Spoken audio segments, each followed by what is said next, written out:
This house was built in 1926. My parents bought it in 1969 when I was just a little girl, and we moved here with my two sisters, and we grew up here. We actually took the fire seriously from the very first moment we saw smoke at around 6 in the evening.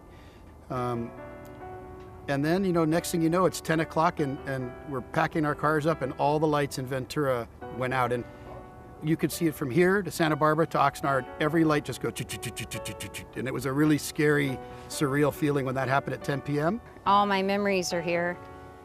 And my, my aunt was married here. My grandmother was married here. My nephew was born here. And there's just a lot of good, awesome memories here. I've never had a Christmas except this year, not in this living room.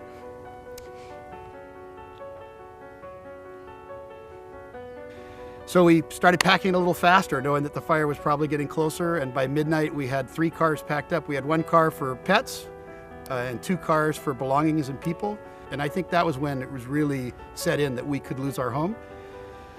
But the night just, we kept calling and checking in on the house after we evacuated to Seacliff, and one of our friends who stayed in Ventura and was watching the fire gave me a heads up that, Bill, the fire is burning towards your home. We bought it 10 years ago from my parents. This is my kids' family home too.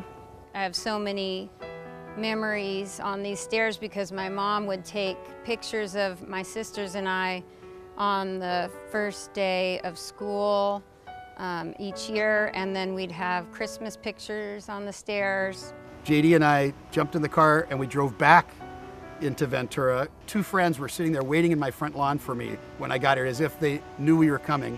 And all 4 of us jumped in the fire, and then another neighbor came in and joined us. So we had 5 people with 5-gallon buckets and 2 hoses working to put out that fire.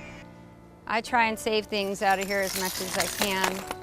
And the only thing that ever survived this fire, it seems, is wrought iron and pottery.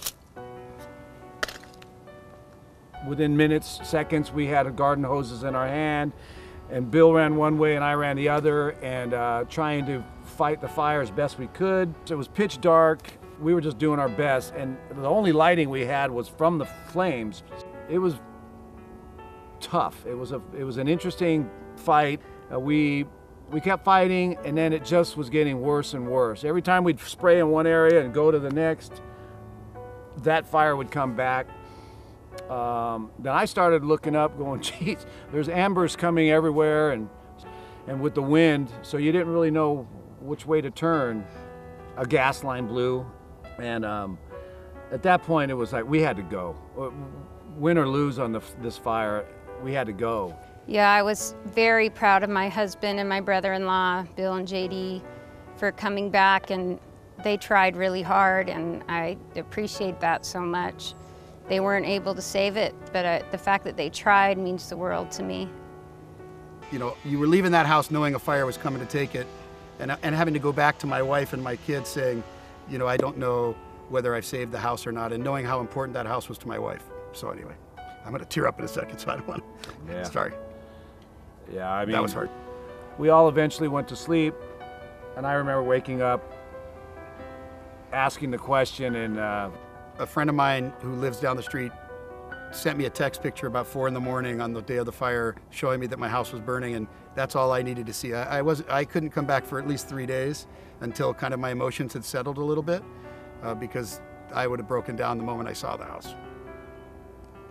My daughter lost all her clothes. Within 2 or 3 days of the fire, we had friends bringing us bags of clothes for my daughter, extra toys.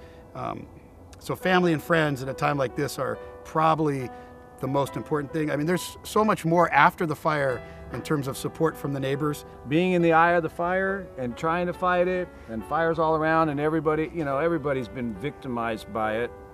But people from all over California driving to Ventura to bring whatever they can bring. Has been a wonderful, wonderful result of this fire, to see that humanity's top notch when it really comes down to it.